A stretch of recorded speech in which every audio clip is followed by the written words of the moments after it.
آپ کو پتہ ہے سب سے پہلے جہنم میں کون جائے گا؟ بولو۔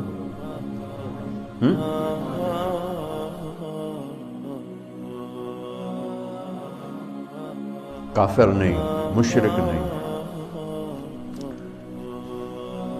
شرابی بھی نہیں، زانی بھی نہیں، قاتل بھی نہیں، چور بھی نہیں، ڈاکو بھی نہیں،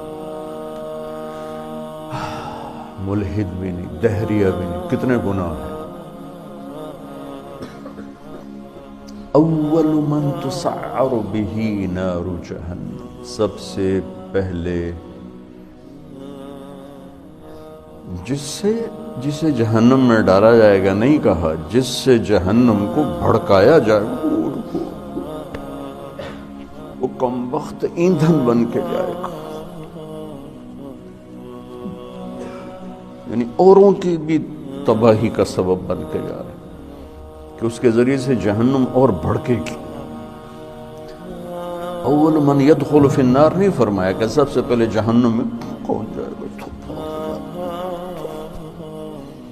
اول من تسعر، سب سے پہلے جس سے جہنم کو بھڑکایا جائے، وہ پہلے اتنی بھڑک رہی ہے۔ انہا لظی نزاعۃ للشوی تدعو من ادبر وتولى وجمع فاوعى، پہلے اتنی بھڑک رہی۔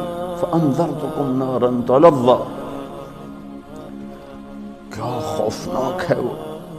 انہا ترمی بشرر کالقصر کانہ جمالۃ صفر، کیا ہیبت ناک الفاظ ہیں قرآن کے۔ اور پھر اس بدبخت کو ڈالے جا رہا ہے اور بھڑک، اس کو ایندھن بنا۔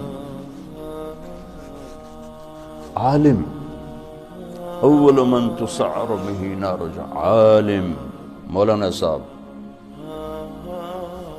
ہاں، کیوں؟ ساری زندگی کس لیے کیا؟ تیرے لیے۔ کیا بکواس کرتے، جھوٹ بولتے، تو نے اپنی واہ واہ کے لیے کیا تھا۔ پھر شہید، جس کے خون کا قطرہ زمین پر گرنے سے پہلے اس پر جنت واجب ہو جاتی، لیکن نیت کا کھوٹا تھا۔ پھر سخی، اس کے بارے میں اللہ کا نبی فرماتے ہیں اللہ کے قریب، جنت کے قریب، لوگوں کے قریب، جہنم سے دور، اور اللہ کو بخیل سے نفرت، سخی سے پیار، لیکن مارا گیا اپنی بدنیتی اور بدعملی کی وجہ سے، اپنی واہ واہ کے لیے کیا، ڈال دو۔ یہ تین ہیں جن سے جہنم کو بھڑکایا جائے۔